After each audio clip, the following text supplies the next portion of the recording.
Maricel, Ariana, nakakahiya naman kung mag-aaway pa tayo dito. no, ano ka ba?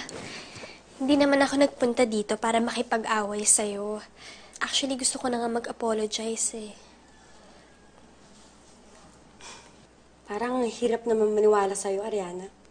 I understand how you feel. I know I have been mean to you.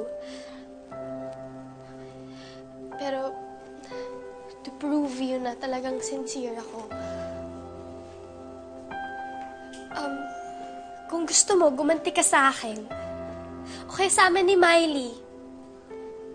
Kung luluhod pa ako sa'yo, kung gusto mo. Ariana?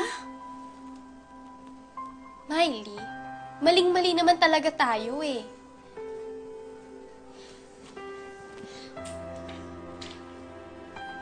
Maricel, I want you to know that I'm sincere. Please forgive us. I know you find it hard to believe, pero hindi ko naman to ginagawa eh. Sa'yo lang. Miley. Miley.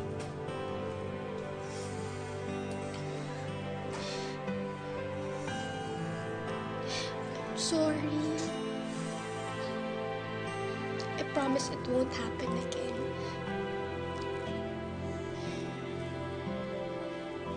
Ariana, hindi mo naman kailangan ganun to.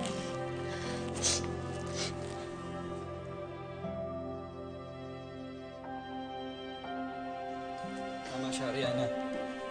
Hindi mo naman kailangan gawin yan eh. You just have to promise na hindi nyo na ulitin yung pambubuling ginawa nyo kay Maricel.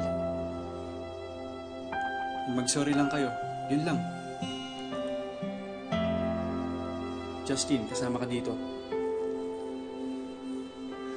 Okay. I was also mean to you. I'm sorry. Sorry, Maricel. Naging bad kami sa'yo, pero I hope we can still be friends.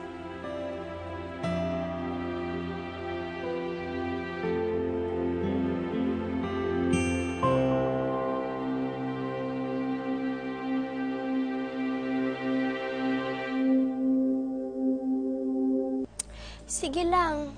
I-feel mo lang si Zach while it lasts. Sa akin din naman siya babagsak. Akala ko pa naman na totoo yung pakikipagbati mo kay Maricel.